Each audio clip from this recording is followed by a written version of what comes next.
नमस्कार मित्रों, आप सभी का आज के रहस्यमय और अद्भुत प्रसंग में स्वागत है। मित्रों, कभी न कभी आपके मन में भी यह प्रश्न जरूर आया होगा कि मृत्यु के बाद आत्मा का क्या होता है, वह कहाँ जाती है, कौन सा मार्ग अपनाती है, और सबसे बड़ा सवाल, अगला जन्म किस रूप में मिलता है। आज हम इन सभी प्रश्नों का उत्तर एक ऐसी प्राचीन कथा के माध्यम से जानने वाले हैं जिसका उल्लेख स्वयं गरुड़ पुराण में मिलता है। गरुड़ पुराण के अनुसार इस सृष्टि का प्रत्येक जीव जन्म और मृत्यु के अनंत चक्र से बंधा हुआ है। यह चक्र तब तक चलता रहता है जब तक जीव अपने कर्मों के बंधन से मुक्त नहीं हो जाता। भगवान विष्णु ने स्पष्ट कहा है कि मृत्यु के बाद आत्मा को अगला जन्म सिर्फ उसके कर्मों के अनुसार ही प्राप्त होता है। यदि जीवन में व्यक्ति ने दया, धर्म और सत्कर्म किए हों तो उसे उत्तम योनि और सुखद जीवन मिलता है। लेकिन जिसने पाप, छल, हिंसा या अधर्म का मार्ग चुना हो, उसे कठिन और पीड़ादायक योनि में जन्म लेना पड़ता है। मित्रों, इतना ही नहीं, मृत्यु के समय मनुष्य का अंतिम विचार भी उसकी आत्मा की अगली यात्रा को गहराई से प्रभावित करता है। जो मृत्यु के क्षण में प्रभु का स्मरण करता है, भक्ति में लीन रहता है, उसके लिए अगला जन्म उज्जवल होता है। लेकिन यदि उस समय मन मोह, लालच या क्रोध से भरा हो तो उसकी राह अंधकारमय बन जाती है। इसी रहस्य को समझाने के लिए भगवान श्री हरि ने एक अद्भुत कथा सुनाई थी। कहानी की शुरुआत होती है उस समय से जब क्षीर सागर में शेषनाग की शैया पर भगवान विष्णु विराजमान थे। तभी आकाश मार्ग से देवर्षि नारद वहां पहुंचे और प्रभु को प्रणाम कर बोले, हे प्रभु, मेरे मन में एक गूढ़ प्रश्न बार बार उठ रहा है, कृपया उसका समाधान करें। क्या मनुष्य को वास्तव में अपने कर्मों के अनुसार ही अगला जन्म मिलता है? और मृत्यु के बाद आत्मा की यात्रा कैसी होती है? नारद जी की बात सुनकर भगवान श्री हरि मुस्कुराते हुए बोले, हे ब्रह्मानंदन, आज तुमने ऐसा प्रश्न किया है जो केवल तुम्हारी ही नहीं बल्कि संपूर्ण मानव जाति के कल्याण से जुड़ा है। तुम्हारे उत्तर के लिए मैं तुम्हें एक प्राचीन कथा सुनाता हूँ। यह कथा है रानी देवलता की। इस कथा को सुनने मात्र से मनुष्य को अद्भुत ज्ञान और पुण्य प्राप्त होता है। मित्रों, यही से आरंभ होती है वह अद्भुत यात्रा जो न केवल आत्मा के रहस्यों को उजागर करती है बल्कि जीवन के सबसे गहरे सत्य को भी प्रकट करती है। अब आगे जो हुआ वह जानकर आप भी अचंभित रह जाएंगे। उनकी कीर्ति चारों दिशाओं में गूंज रही है। आज वे अपने सशक्त हाथों में धनुष बाण लिए व्याधों के साथ इस घने वन की ओर बढ़ रहे हैं। इसमें तनिक भी संदेह नहीं कि उनका लक्ष्य मैं ही हूँ। हे प्रिय, यद्यपि वे इस वन के सम्राट और संपूर्ण पृथ्वी के राजा हैं, किंतु मैं भी तुम्हारा रक्षक हूँ। आज मैं अपने प्राणों को दांव पर लगाकर तुम्हें और हमारे बच्चों को सुरक्षित रखने का संकल्प ले चुका हूँ। अपने समस्त बल और साहस का परिचय देकर मैं महाराज के साथ युद्ध करूंगा। यदि भाग्य ने साथ दिया और मैं उन्हें परास्त कर पाया तो मेरा नाम तीनों लोकों में गूंजेगा। लोग कहेंगे कि एक साधारण वन्य सुअर ने महाराज धर्मवेग जैसे महापराक्रमी को युद्धभूमि में चुनौती देकर विजय प्राप्त की। और यदि नियति ने मुझे उनके बाणों के द्वारा मृत्यु का वरण करने दिया तो भी मैं स्वयं को धन्य समझूंगा, क्योंकि उस क्षण इस नीच योनि से मुक्ति पाकर मैं सीधे भगवान विष्णु के परमधाम को जाऊंगा, जहां अनंत आनंद और मोक्ष की प्राप्ति होती है। हे प्रिय, यह सुअर का जन्म भी मेरे ही पूर्व जन्म के घोर पापों का परिणाम है। उन पापों का बोझ अब मेरे प्राणों पर भारी है। आज मुझे अवसर मिला है कि उस भार को उतार दूं। इसलिए अब तुम मोह त्याग कर हमारे पुत्रों को लेकर शीघ्र ही पर्वत की गुफा में चली जाओ। अपने हृदय को दृढ़ करो और मेरी चिंता मत करो। वह समय आ गया है जब मेरे पूर्व कर्मों का अंत होगा। महाराज के हर बाण के साथ मेरे पिछले जन्मों के पाप एक एक कर नष्ट हो जाएंगे और तब मैं उस दिव्य लोक में प्रवेश करूंगा जहां दुख, भय और मृत्यु का कोई अस्तित्व नहीं। यह सुनकर उसकी पत्नी की आंखों में आंसू उमड़ आए। वह कांपते स्वर में बोली, हे स्वामी, हमारे नन्हे नन्हे बालक आज इस वन में निर्भय होकर खेलते हैं तो केवल आपके अद्वितीय साहस और रक्षक रूप के कारण। वे फूलों जैसे कोमल आहार लेते हैं, निर्मल सरोवरों का जल पीते हैं और निडर होकर क्रीड़ा करते हैं। आपके विकराल रूप को देख कोई शिकारी, कोई शेर, सियार या व्याध हमारे समीप आने का साहस नहीं करता। परंतु यदि आज आपके प्राण संकट में पड़ गए, यदि आप युद्ध में वीरगति को प्राप्त हुए, तो हमारी रक्षा कौन करेगा? पति के बिना पत्नी तो जैसे जड़ से उखड़ा वृक्ष हो जाती है, सूखा, निर्जीव और बेसहारा। चाहे मुझे स्वर्ण आभूषण पहनाए जाएं, सुगंधित रेशमी वस्त्र ओढ़ाए जाएं, पर यदि मेरे सिर पर आपके संरक्षण का साया न हो तो वह सब वैभव भी मेरे लिए निरर्थक है। पति ही स्त्री का जीवन, उसका सौंदर्य और उसकी चमक है। आपके बिना यह संसार मेरे लिए मरुस्थल बन जाएगा। आप मेरे लिए केवल पति ही नहीं, मेरे प्राण और मेरा सर्वस्व हैं। यदि नेति हमें नरक में भी साथ रहने को बाध्य करे तो भी मैं बिना झिझक आपके साथ वहां जाऊंगी, क्योंकि आपके बिना स्वर्ग भी मेरे लिए शून्य है। इसलिए मैं आपसे हाथ जोड़कर प्रार्थना करती हूँ, महाराज धर्मवेग से युद्ध करने का विचार छोड़ दीजिए। आइए हम सब मिलकर पर्वत की गुफा में चलें और छिपकर जीवन की रक्षा करें।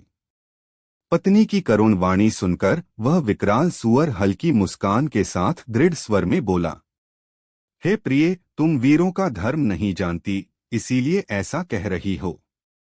सुनो, जब कोई शत्रु किसी वीर को युद्ध के लिए ललकारे तो एक सच्चा पुरुष लोभ या भयवश छिपता नहीं।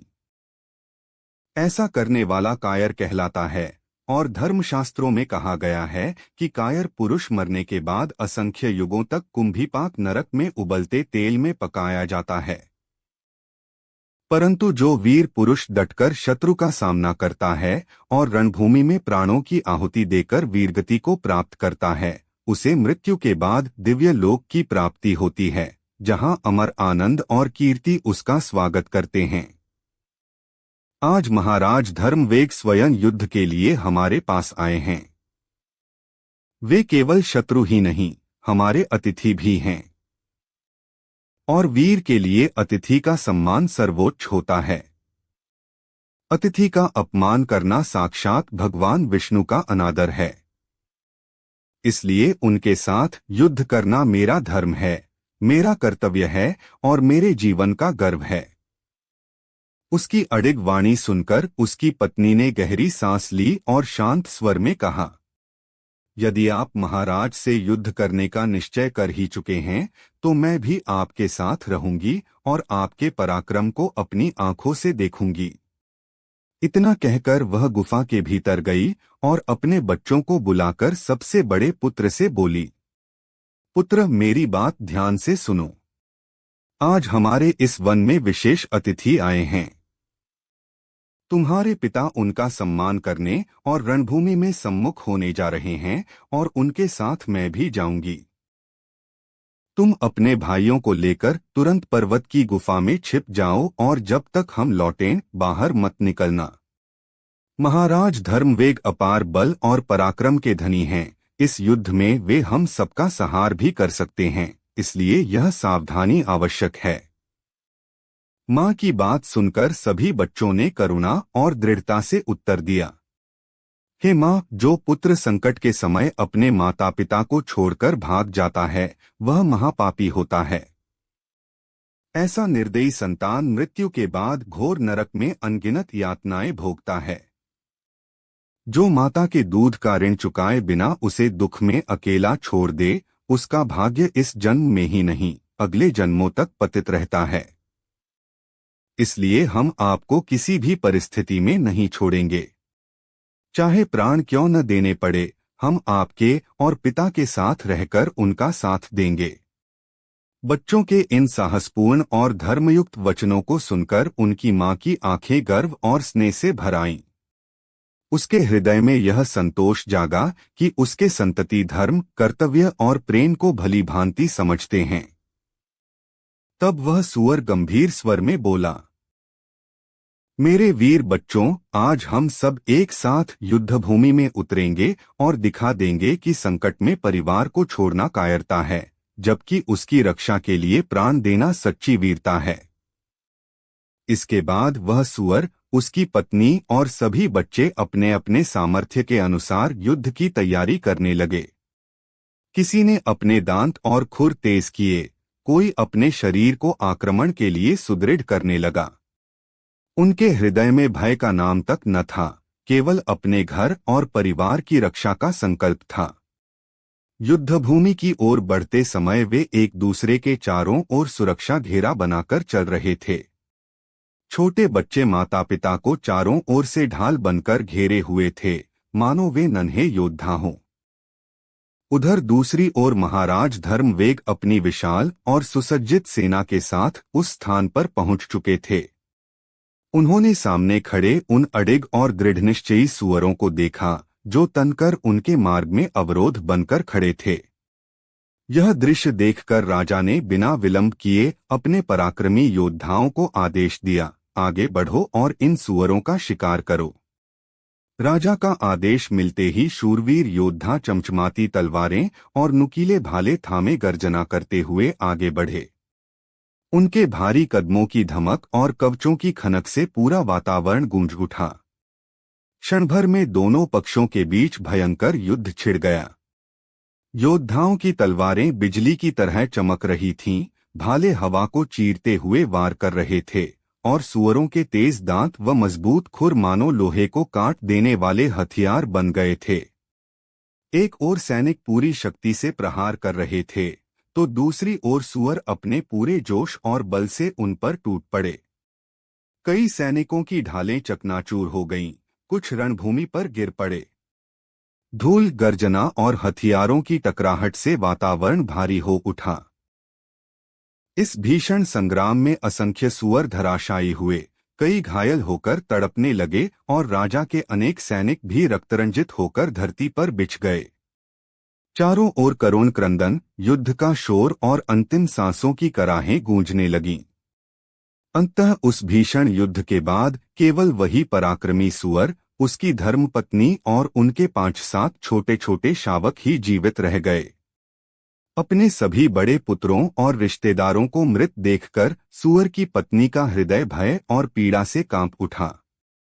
उसकी आंखों से अश्रुधारा बहने लगी। व्याकुल होकर वह अपने पति के पास आई और गले लगाते हुए बोली, हे स्वामी, अब यहाँ ठहरना मृत्यु को निमंत्रण देने जैसा है। इन छोटे छोटे बालकों को देखिए, इनके जीवन की शुरुआत भी पूरी तरह नहीं हुई और मृत्यु की छाया इन्हें घेरने को तैयार है। यदि हम यहीं रहे तो महाराज और उनकी सेना हम सबका अंत कर देंगे। कृपया हमें लेकर कहीं दूर चलें, जहां यह रक्तपात न हो और हमारा वंश बच सके। पत्नी की करुण पुकार सुनकर पराक्रमी सूअर गंभीर स्वर में बोला, प्रिय, तुम्हारी बात सत्य है कि युद्ध का परिणाम भयानक होता है, परंतु वीर मृत्यु के भय से पीठ नहीं दिखाते। याद रखो, 2 शेरों के बीच कोई सूअर निडर होकर पानी पी सकता है, पर 2 सूअरों के बीच कोई शेर पानी पीने का साहस नहीं करता। यही हमारी शक्ति है, यही हमारा गौरव है। यदि आज मैं भाग गया तो न केवल मेरी बल्कि पूरी सूअर जाति की कीर्ति कलंकित हो जाएगी। वीरता का धर्म यही है कि अंत तक रणभूमि में डटे रहना। थोड़ी देर रुककर वह आगे बोला, प्रिय, तुम बच्चों को लेकर किसी सुरक्षित स्थान पर चली जाओ। इन मासूमों का जीवन बचाना ही तुम्हारा धर्म है। मेरे लिए शोक मत करना, क्योंकि रणभूमि में प्राण देना ही मेरे जीवन का सबसे बड़ा सौभाग्य होगा। पति के इन दृढ़ वचनों को सुनकर सूअर की पत्नी की आंखें भर आईं। उसने अपने पति को निहारते हुए करुण स्वर में कहा, नाथ, आपने मुझे प्रेम, आदर और सुरक्षा दी। आपने हर क्षण मेरी रक्षा की और मेरे हृदय को अपने पराक्रम व स्नेह से जीत लिया। अब आपसे मेरा मोह और प्रेम कभी नहीं टूट सकता। आपसे अलग होकर जीवित रहना मेरे लिए असंभव है। इसलिए मैं अपने पुत्रों के साथ आपके सामने ही प्राण त्याग दूंगी। पत्नी की यह अडिग प्रतिज्ञा सुनकर सूअर की आंखों में क्षण भर के लिए आश्चर्य और गर्व का मिश्रण झलक उठा। उसने कुछ कहने का प्रयास किया, परंतु पत्नी की दृढ़ दृष्टि देख मौन रह गया। दोनों ने एक दूसरे की आंखों में देखा, मानो मौन में ही प्रण कर लिया हो कि अब चाहे युद्ध का अंत जैसा भी हो, वे साथ ही रहेंगे और साथ ही प्राण देंगे। तभी रणभूमि में पुनः युद्ध का नगाड़ा गूंजा। सूअर ने अपनी पूरी शक्ति समेटी और भयंकर गर्जना करते हुए महाराज की ओर दौड़ा। उसकी गर्जना से सैनिकों के हृदय कांप उठे। वह ललकारते हुए बोला, हे महाराज, आज आपका सामना उस सूअर योद्धा से है जो मृत्यु से नहीं डरता। इतना कहकर वह बिजली की तरह योद्धाओं पर टूट पड़ा। उसके धारदार दांतों के वार से सैनिक हवा में उछल जाते, कोई उसकी पकड़ में आकर कराह उठता। उसकी वीरता देखकर रणभूमि में उपस्थित सभी सैनिक भयभीत हो उठे। अपने योद्धाओं को इस प्रकार पराजित होते देख राजा धर्मवेग का क्रोध भड़क उठा। उनकी आंखें अग्नि समान लाल हो गईं। उन्होंने अपना धनुष उठाया, प्रत्यंचा चढ़ाई और बिजली की गति से एक बाण छोड़ा। बाण सीधा सूअर के वक्ष में आ लगा। एक भयंकर गर्जना के साथ वह भूमि पर गिर पड़ा। प्रहार इतना तीव्र था कि उसी क्षण उसका प्राणांत हो गया। मृत्यु के अंतिम क्षण में उसके चेहरे पर अद्भुत शांति थी और उसकी आत्मा देह त्याग कर सीधा विष्णु लोक को प्रस्थान कर गई। सूअर के वीरगति प्राप्त करते ही रणभूमि में गहरा सन्नाटा छा गया। परंतु राजा के सैनिक यहीं नहीं रुके। वे तलवार और भाले लिए उसकी पत्नी की ओर बढ़े। सैनिकों को अपनी ओर आते देख सूअर की पत्नी ने अपने छोटे बच्चों को पीछे किया और बोली, बच्चों, जब तक मैं यहाँ खड़ी हूँ, तुम सब रणभूमि से दूर भाग जाओ। मेरी चिंता मत करना। तुम्हारा जीवित रहना ही सबसे आवश्यक है। तभी उसका सबसे बड़ा पुत्र, जिसकी आंखों में पिता जैसी ज्वाला चमक रही थी, आगे बढ़ा और दृढ़ स्वर में बोला, माता, हम प्राणों के भय से आपको अकेला छोड़कर कैसे भाग सकते हैं? यदि मैं ऐसा करूं तो यह मुझ पर धिक्कार होगा। मैं शत्रु का सामना करूंगा और पिता के पराक्रम को व्यर्थ नहीं जाने दूंगा। आप छोटे भाइयों को लेकर यहां से चली जाइए। पुत्र की बात सुनकर मां ने दृढ़ स्वर में कहा, पुत्र, मैं कैसी पापिनी बनूं जो अपने बेटे को अकेला रणभूमि में छोड़ दूं? मृत्यु भी आएगी तो हम साथ ही उसका स्वागत करेंगे। इतना कहते ही राजा के क्रोधित सैनिक उन पर टूट पड़े। रणभूमि फिर से रक्त की बौछारों से भर उठी। सूअर का बड़ा पुत्र अपने पिता की भांति पराक्रमी था। उसकी आंखों में साहस की चमक थी। वह शत्रुओं पर टूट पड़ा और अपनी शक्ति से कई सैनिकों को धराशायी कर दिया। उसके वार से लोहे के कवच तक फट गए। लेकिन अंततः महाराज स्वयं आगे बढ़े। उन्होंने एक घातक प्रहार कर उस वीर पुत्र का अंत कर दिया। पुत्र के निर्जीव शरीर को भूमि पर गिरते देख सूअर की पत्नी का हृदय आक्रोश से भर उठा। वह क्रोध से दहाड़ती हुई शत्रुओं पर टूट पड़ी। उसके प्रहार इतने भीषण थे कि अनेक सैनिक उसकी शक्ति का सामना न कर सके और वहीं ढेर हो गए। यह दृश्य देखकर रणभूमि में उपस्थित महारानी देवलता का चेहरा गंभीर हो गया। उन्होंने महाराज से कहा, हे महाराज, यह सूअर की पत्नी आपके वीर सैनिकों को मार रही है। आप स्वयं आगे बढ़कर इसका वध क्यों नहीं करते? महाराज ने शांत स्वर में उत्तर दिया, प्रिय, यह एक स्त्री है। मेरा व्रत है कि मैं स्त्री का वध नहीं करूंगा। स्त्री का वध महापाप है। इसी कारण न मैं स्वयं इसे मारूंगा, न किसी को ऐसा करने दूंगा। महाराज मौन हो गए, किंतु उनकी सेना में दुर्जन नाम का एक बलशाली योद्धा था। वह इस आदेश की परवाह किए बिना आगे बढ़ा और अपने भारी शस्त्र से सूअर की पत्नी पर प्रहार कर दिया। प्रहार इतना प्रबल था कि वह भूमि पर गिर पड़ी। उसका शरीर घायल हो गया और वह मूर्छित होकर लंबी लंबी सांसें लेने लगी। यह दृश्य देखकर महारानी देवलता के हृदय में करुणा जागी। उन्होंने शीतल जल मंगवाया और उसके मुख में डाला, फिर पूरे शरीर पर छिड़का। धीरे धीरे वह वीरांगना हल्की सांसें लेने लगी। ठंडे जल की बूंदें जैसे जीवन का स्पर्श लेकर आईं। धीरे धीरे सूअर की पत्नी की पलकों में हलचल हुई और वह चेतना में लौटी। जब सुवर्णी ने अपनी आंखें खोलीं तो देखा कि रानी देवलता अपने कोमल हाथों से उसके ऊपर शीतल जल छिड़क रही हैं। वह शीतलता मानो उसके जलते घावों और थकान को धीरे धीरे मिटा रही थी। यह दृश्य देखकर सुवर्णी के होठों पर एक हल्की मुस्कान उभरी और आश्चर्यजनक रूप से वह मनुष्य की वाणी में स्पष्ट बोल उठी, हे देवी, आपने यह शीतल जल डालकर मेरे दुख और पीड़ा को दूर किया है। आपके इस उपकार के लिए मैं आपको आशीर्वाद देती हूँ। आपके जीवन में कभी कोई कष्ट न आए, आपका सदैव कल्याण हो। उसकी वाणी सुनकर रानी देवलता क्षण भर के लिए स्तब्ध रह गईं। वे मन ही मन सोचने लगीं, यह कैसी अद्भुत घटना है। यह तो एक सुवर्णी है, परंतु मनुष्य की भांति स्पष्ट बोल रही है। रानी ने विस्मय और जिज्ञासा से पूछा, हे भद्रे, तुम कौन हो? पशु होकर भी तुम इतनी स्पष्ट मानव वाणी कैसे बोल रही हो? यह रहस्य अवश्य किसी पूर्व जन्म से जुड़ा होगा। कृपया मुझे सब कुछ बताओ। तुम्हें यह सुवर्णी जन्म क्यों प्राप्त हुआ?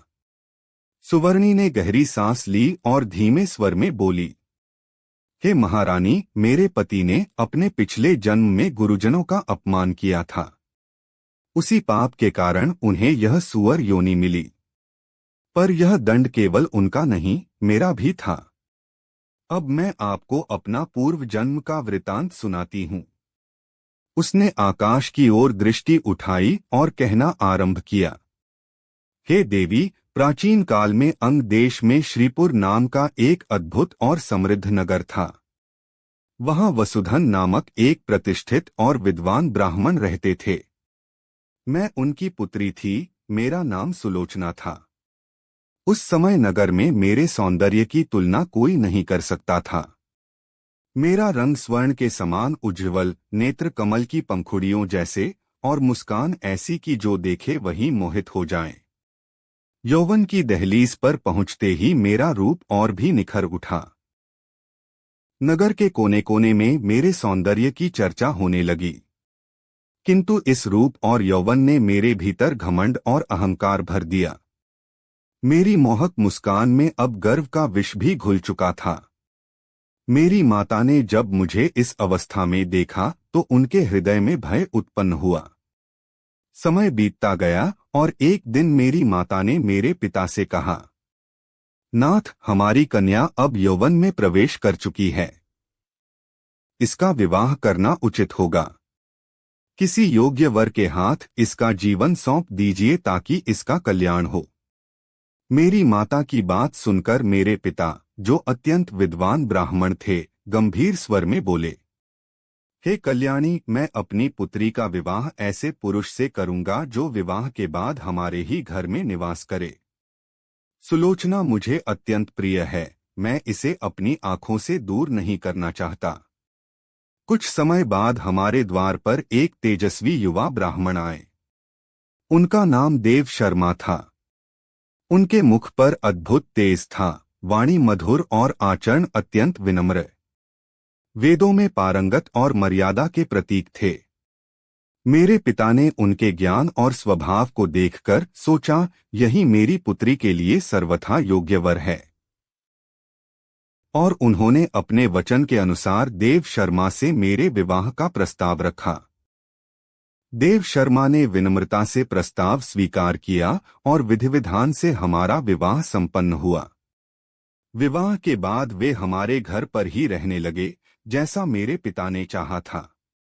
लेकिन हे महारानी, यहीं से मेरे पतन की शुरुआत हुई। माता पिता के असीम लाड़ प्यार ने मुझे इतना बिगाड़ दिया था कि विवेक और सदाचार मेरे जीवन से दूर हो चुके थे। मैं अपने कर्तव्य भूल चुकी थी। मैंने कभी अपने पति की सेवा नहीं की, न ही उनके चरण स्पर्श किए। मैं उन्हें नाम लेकर पुकारती मानो वे मेरे पति नहीं, कोई साधारण सेवक हों। अक्सर मैं उनके भोजन से पहले ही भोजन कर लेती और कई बार उनसे ही अपने लिए भोजन परोसने का आदेश देती। मेरी वाणी में प्रेम का अभाव और अहंकार का विष भरा रहता। मैं स्वच्छंद होकर जहां तहां घूमती और हर छोटी बात पर उनका अपमान करती। मैंने उन्हें कभी अपने पास आने का अवसर नहीं दिया। यहां तक कि उन्हें अपने शरीर को छूने तक की अनुमति नहीं दी। देव शर्मा अत्यंत शांत, सहनशील और धर्मपरायण थे। वे मेरे कटु वचनों, उपेक्षा और अपमान को मौन रहकर सहते रहे, मानो किसी कठोर व्रत का पालन कर रहे हों। वे सोचते कि शायद समय के साथ मैं सुधर जाऊं। लेकिन समय बीतता गया और मेरा व्यवहार नहीं बदला। अंततः एक दिन मेरे पति का धैर्य समाप्त हो गया। वे अत्यंत दुखी होकर बिना कोई विवाद किए, बिना कोई आरोप लगाए चुपचाप घर छोड़कर चले गए। जब मेरे पिता को उनके जाने का समाचार मिला तो उनका मुखमंडल पीड़ा से म्लान हो गया। वे व्याकुल होकर मेरी माता के पास पहुंचे और गहरी वेदना से बोले, हे प्रिय दामाद जी, हमारी पुत्री को छोड़कर चले गए हैं। यह कोई साधारण घटना नहीं। हमारी पुत्री ही पाप का कारण बनी है। दामाद तो विद्वान और गुणी थे, किंतु हमें क्या पता था कि हमारी कन्या दुष्ट और कुलनाशिनी सिद्ध होगी।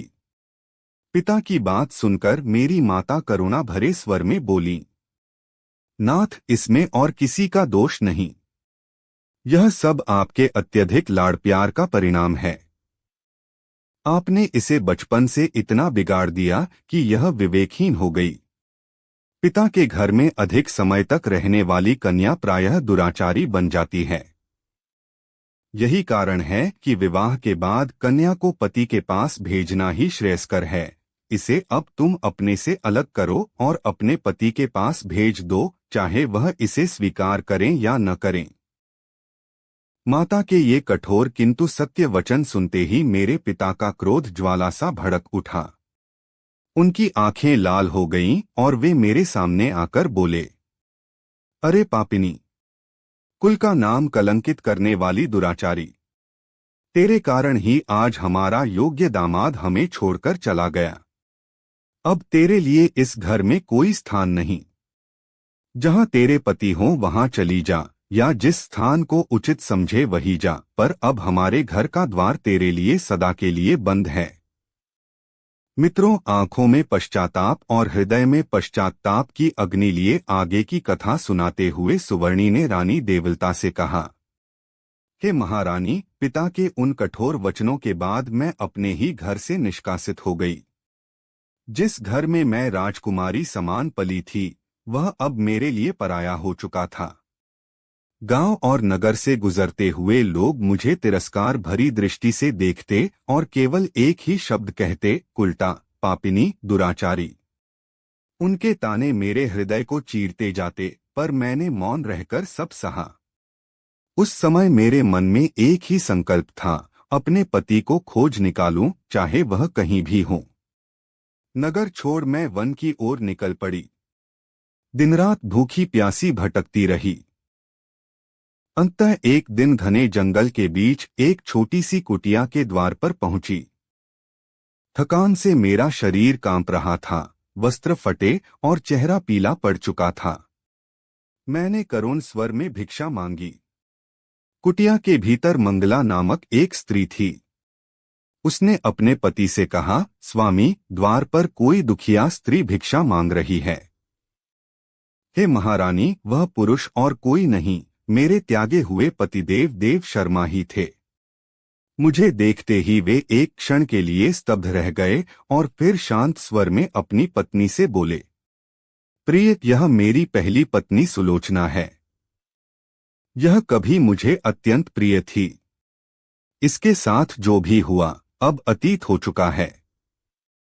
यह हमारे द्वार पर आई है, आथ इसका सत्कार करो। पति के इन उदार वचनों को सुन मंगला ने बिना विलंब किए मेरा स्वागत किया। उसने मुझे भीतर बुलाया, नए वस्त्र दिए और आदरपूर्वक भोजन कराया। कुछ दिन वहीं बीते। एक दिन मैं अकेली बैठी थी और मंगला के मधुर कोमल स्वभाव को देख रही थी। तभी मेरा मन अपने अतीत की ओर लौट गया, मेरे अहंकार, मेरे कठोर शब्द, मेरे पापपूर्ण आचरण। यह स्मरण मुझे भीतर तक जला गया और गहरे पश्चाताप में डूबकर मुझे हृदयाघात हो गया। उसी क्षण मेरे प्राण इस देह से निकल गए। मेरे प्राण निकलते ही आकाश गर्जना से गूंज उठा और यमराज के दो भयानक दूत प्रकट हुए। उनके विशाल शरीर पर्वत समान, नेत्र अग्नि जैसे और हाथों में यमपाश था। उन्होंने बिना कुछ कहे मुझे पाश में बांधा और आकाश मार्ग से यमपुरी की ओर ले चले। मार्ग अत्यंत भयानक था। चारों ओर जलती ज्वालाएं, विषैले धुएं की गंध, रक्त से भरी नदियां और यातना में तड़पते असंख्य प्राणी। कुछ ही समय बाद हम यमलोक पहुंचे, जहां धर्मराज अपने सिंहासन पर न्याय कर रहे थे। उन्होंने चित्रगुप्त से मेरा संपूर्ण लेखाजोखा मंगवाया। चित्रगुप्त ने कहा, हे महाराज, यह स्त्री पति का अपमान करती थी।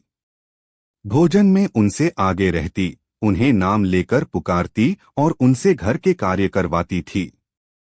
यह सुन यमराज ने कठोर वाणी में आदेश दिया, यह पापिनी है, इसे नरक में ले जाओ ताकि अपने कर्मों का फल भोग सके। यमदूत मुझे खींचकर नरक के गहन अंधकार में ले गए। वहां मैंने अग्नि से दहकते अंगारों का महासागर देखा। उन्होंने मुझे उसमें फेंक दिया। मेरा शरीर झुलसने लगा, चर्म गल गया, पर मृत्यु नहीं आई। फिर उन्होंने जलते लोहे से बने पुरुषों को आलिंगन करने का आदेश दिया। जैसे ही मैंने उन्हें छुआ, उनकी तपिश ने मेरी आत्मा तक को जला डाला। अनगिनत वर्षों तक मैंने ऐसी ही यातनाएं सहन की। अंततः जब मेरा पाप क्षीण हुआ, यमराज ने कहा, अब इसका पुनर्जन्म हो। इसे सुवर्णी के रूप में धरती पर भेजो ताकि शेष कर्म पूरे हों। हे महारानी, इस प्रकार मैं इस जन्म में आपके सामने आई हूं। अब मेरी एक ही प्रार्थना है, मुझे इस दुखमय जीवन से मुक्ति दिलाएं। आपने अपने पति की सेवा और श्रद्धा से असीम पुण्य अर्जित किया है। उसी पुण्य का वह महारानी और महाराज को प्रणाम कर आकाश मार्ग से विष्णुलोक की ओर प्रस्थान कर गई। मित्रों, आगे भगवान श्रीहरि विष्णु ने देवर्षि नारद से कहा, हे नारद, इस जगत में जो भी जन्म लेता है वह उसके पूर्व जन्म के कर्मों का परिणाम है। कोई बालक जन्म से ही दोषयुक्त होता है, कोई किन्नर, कोई विकलांग, कोई नेत्रहीन। यह सब पिछले जन्म के कर्मों के कारण है। जब तक जीव माता के गर्भ में रहता है, उसे अपने पूर्व जन्म के सभी पाप पुण्य स्मरण रहते हैं और वह ईश्वर से प्रार्थना करता है, हे प्रभु, इस जन्म में मैं सत्कर्म करूंगा, आपका नाम स्मरण करूंगा। परंतु जन्म लेते ही वह सब कुछ भूल जाता है और फिर वही कर्मफल का चक्र आरंभ हो जाता है। हे देवर्षि, गर्भ में रहते हुए जीव प्रभु से प्रार्थना करता है, हे भगवान, इस जन्म में मैं कभी पाप मार्ग पर नहीं चलूंगा, सदा आपका स्मरण करूंगा। परंतु जैसे ही वह इस पृथ्वी पर जन्म लेता है, मोहमाया का जाल उसे ऐसा जकड़ लेता है कि वह परमात्मा को भूल जाता है और संसारिक इच्छाओं में उलझ जाता है। अब सुनिए, किस पाप के कारण कौन सा जन्म प्राप्त होता है। कछुए का जन्म, जो संतान अपने माता पिता को कष्ट देती है या भाई बहनों को सताती है, उसे कछुए की योनि मिलती है।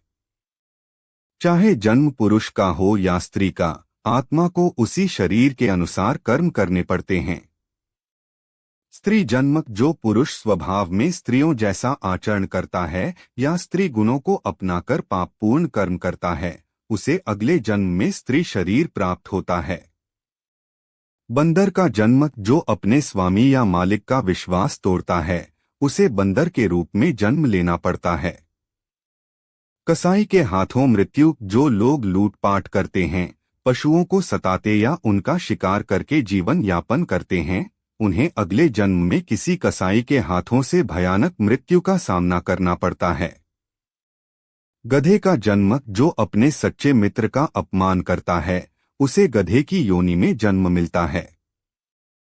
कुत्ते का जन्मक जो धर्म का अपमान करता है, पूजा पाठ नहीं करता, वेद पुराण का उपहास करता है और ईश्वर में श्रद्धा नहीं रखता, उसका अगला जन्म सूक्ष्म जीव या कुत्ते के रूप में होता है।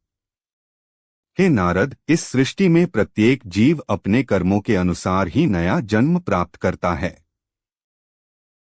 कर्म ही उसका भाग्य लिखते हैं और कर्म ही उसकी गति तय करते हैं। जो सत्य, दया, करुणा, भक्ति और सेवा के मार्ग पर चलता है, वह पुण्य संचय करके स्वर्गलोक, ब्रह्मलोक अथवा मेरे वैकुंठ धाम को प्राप्त करता है। जो अहंकार, हिंसा, लोभ, पाखंड और अधर्म में लिप्त रहता है, वह पाप के बंधन में बंधकर नीच योनियों में जन्म लेता है। अत्यधिक हिंसा करने वाला हिंसक पशु, शेर, भेड़िया या बाघ बनता है। कपट और छल करने वाला सर्प या गिरगिट बनता है। काम वासनाओं में डूबा व्यक्ति गधा या सुअर बनता है।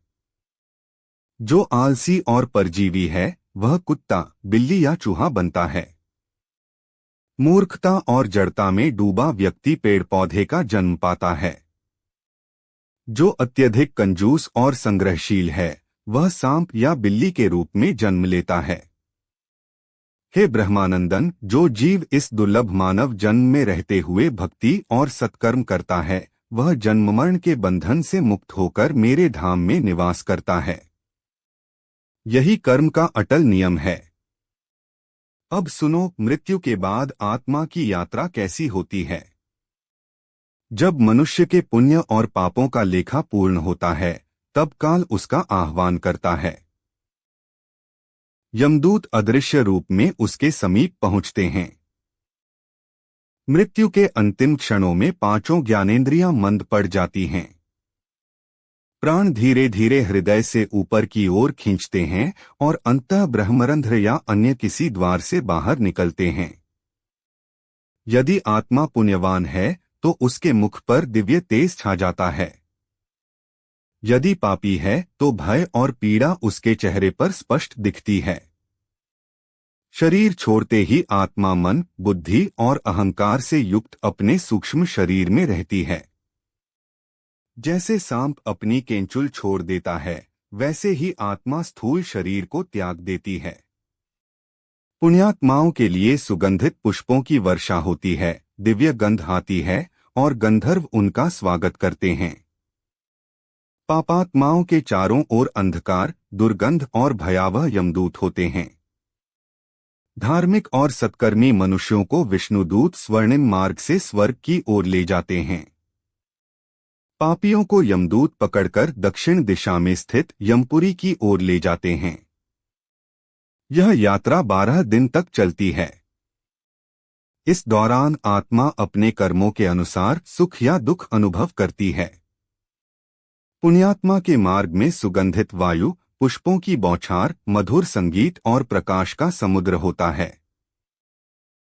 यात्रा पूर्ण होने पर आत्मा यमराज के दरबार में पहुंचती है, जहां चित्रगुप्त उसके समस्त जन्म जन्मांतर के कर्मों का लेख प्रस्तुत करते हैं। धर्मराज निष्पक्ष होकर निर्णय सुनाते हैं। पुण्य अधिक हो तो स्वर्ग, पाप अधिक हो तो नरक, और यदि दोनों समान हो तो पुनर्जन्म। जो जीव सच्चे भक्ति भाव से हरिनाम का जप करता है, धर्म का पालन करता है और परोपकार में लगा रहता है, उसे मोक्ष का मार्ग मिलता है। उसकी आत्मा प्रकाश रूप बनकर सूर्यमंडल से पार होकर ब्रह्मलोक या वैकुंठ धाम में प्रवेश करती है, जहां न पुनर्जन्म है, न मृत्यु, केवल भगवान का सानिध्य और शाश्वत आनंद। हे नारद, इसलिए मनुष्य को जीवन में सत्य बोलना चाहिए, अहिंसा का पालन करना चाहिए, माता पिता और गुरु की सेवा करनी चाहिए और सदैव मेरे नाम का स्मरण करना चाहिए। मृत्यु तो निश्चित है, परंतु जो मेरी शरण में आता है उसके लिए मृत्यु अंत नहीं, अमृतत्व का द्वार बन जाती है। मित्रों, भगवान के श्रीमुख से यह दिव्य ज्ञान सुनकर देवर्षि नारद भाव विभोर हो उठे और बोले, हे प्रभु, आपके मुख से यह अलौकिक उपदेश सुनकर मैं धन्य हो गया। यह उपदेश जन्म मरण के रहस्यों को प्रकट करने वाला है।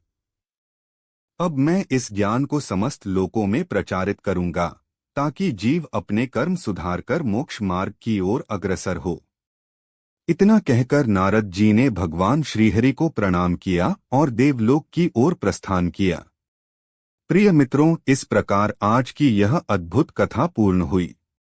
एक बार प्रेम से बोलिए, जय श्रीहरि विष्णु, जय भोलेनाथ।